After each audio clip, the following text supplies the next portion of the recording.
Aaryan has been with us 9 years, just over. Yeah, 9. Yeah, 9. Probably maybe coming up to 10, but yeah, 9. Yeah. So you started with me when it was just me, and you were 7 years old. I didn't play anything else at the time. Guitar. Yeah, guitar was my first instrument. Like I knew like maybe bits and bobs, like really simple music theory. I mean, whatever you knew at 7 years old, really.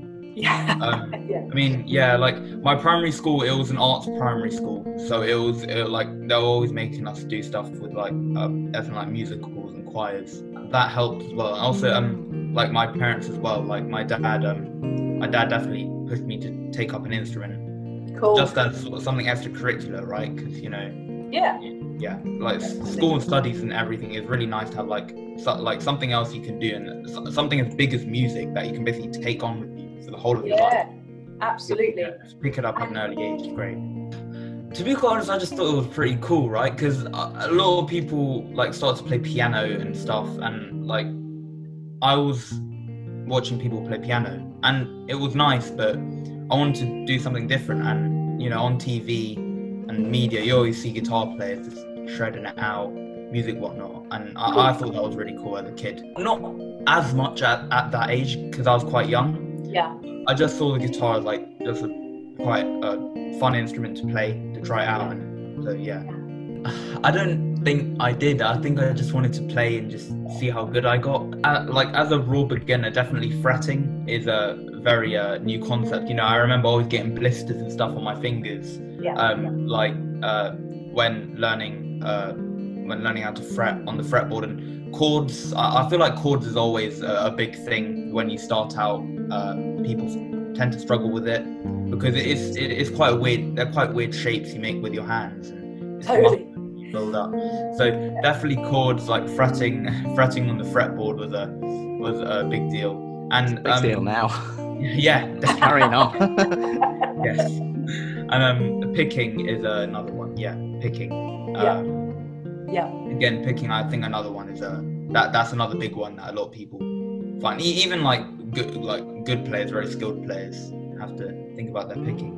Yeah. So definitely, when I was in probably year 8, year 9, maybe. So how old was I then? 13, 14. So I think probably the music I started listening to as well, that around then I started getting more into like hard rock, like metal sort of territory.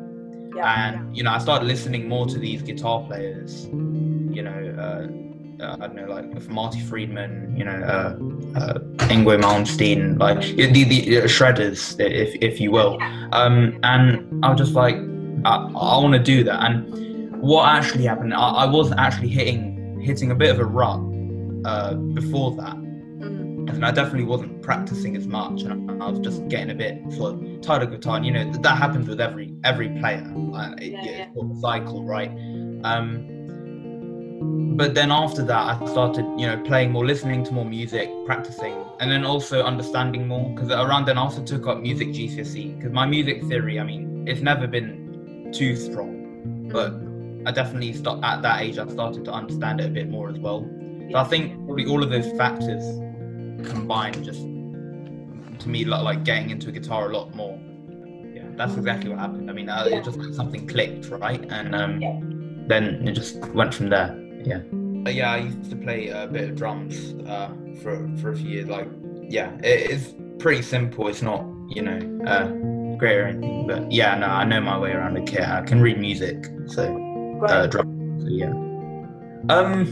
Again, like it was around that point, maybe I started to listen to a bit more music, a bit more rock and metal, and I was listening to also the drum beat in that, and I just, it sounded pretty interesting to learn, because I'd never really done much with percussion before, so I wanted to just give it a go and see what it was like.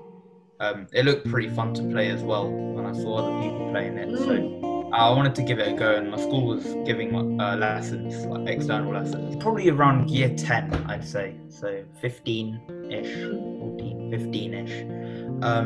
Yeah, so we play metal. We play metal, and we write our songs. It is really just for fun. These other guys are really talented, actually.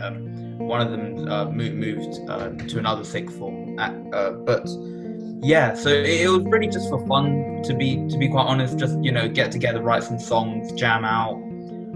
Because one of the members of the band, he's extremely musically talented. So he's written a good like chunk in our songs. Cool. And yeah, I mean, that's about it. It was just sort of a thing we wanted to do for fun, just so we could see what we could do, have our own songs to play. No, it definitely is a lot of fun. I think that as in a goal for aspiring guitar players is to try and see if you could play in some sort of group. Like, you could get a few performances here and there, maybe in your school or another place. But definitely playing music in a group is one of the most fun things you can do. I feel it helped my playing a lot, playing in groups. It is very fun, especially when you're doing it with people, like around people you really enjoy being with, as in your mates, or, you know, people you develop a good relationship with. But yes, the improvement aspect is there, like, it's very prevalent actually. Yeah. I mean, I felt it helped my playing a lot as well. And also I feel like sometimes in bands there might be a bit of competition, if you will, especially between guitarists. That could probably help you improve a bit as well. Grades, they are nice. They're something you can do to like as a formality to standardize your progress tracking, in that you have this grade, you move up to the next grade and whatnot. But if you're doing grades with the sole purpose of, you know, trying to get into a school or just sort of your own, not actually for the music, then I'll just tell you to not do grades. There's no point, really, there's no point. Like, I'm applying to uni, right? Unis do not care. Unless you're doing a music degree or something related to music, they don't care about this sort of stuff. If you want to play an instrument, it should be because you're interested in music and really actually want to progress and excel in that, rather than just looking at grades. Because I feel it's sort of like a tunnel vision thing. Like, you just see the grades, and yeah, it might be a nice thing to aspire to, and like on a down low, it does improve your playing, obviously, because you're getting harder and harder songs. But to be quite honest, I'd say G4 does that better, in that you're doing the same thing but a lot more rigorously, in my opinion, in that. So there's one thing which G4 actually does that grades don't really do, or what I didn't really do when I was learning guitar, is that it really gives you a solid foundation of music theory. So that's definitely probably my favorite thing about the G4, because people, especially for guitar, people underestimate how important music theory is and how much music theory can help you in writing songs or playing what you want to, taking inspiration. So I do think actually the G4 method really good in that, because guitar, some people might think, is when you start it off compared to another instrument, say piano. With piano, you have to know, you're learning music theory right off the bat, as well as the instrument itself, and that, because you can't name key 1 to key 61, play key 42, something that you can't do that with piano, right? Or play key 3.5 you can't do that with guitar. When you start out, in terms of theory, it's a lot simpler, because the layout is a lot more beginner friendly. For guitar, I think that the G4 method teaches you music theory, which I think should actually be done for basically all beginners at an early age, to have some sort of foundation of music theory, just so they can actually understand what they're playing. Because I didn't really understand what the frets actually did, how they were a semitone apart, until I can't remember how far into my playing, but if you can try and understand that, as well as how to actually play the guitar, I feel like those two mixed together is what actually makes a good guitar player, and that it makes you a more clever player as well. When you're improvising, you're not just doodling around, but you're understanding what you're playing. And when you understand what you're playing, it's more fluent. It's like, when you're speaking or giving a speech, if you're just waffling, saying this random stuff, then it won't be as good. But if you really understand what you're reciting, if you're more fluid in that and what you've written, then it's going to sound a lot better. The exact same thing with guitar, in that if you have a good rigid foundation of theory, as well as technicalities when you're playing, like picking, fretting, and whatnot. Mm.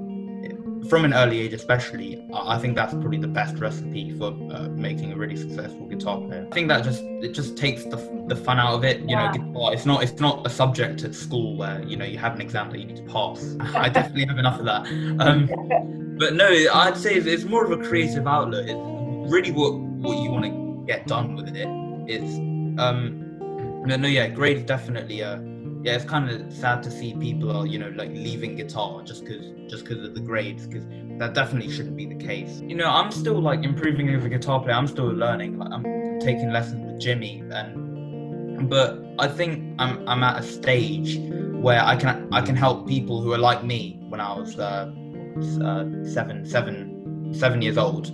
Yeah. I'm at a stage where I can help those sort of people get interested into guitar and really become good musicians, because I think one thing with younger students is that as they can be fragile, in the sense, you know, one thing can make them leave, or by the same token there could be one thing that sticks with them that makes them stay and makes them think, hey, guitar's really cool, I want to keep up with this, especially with kids at a younger age.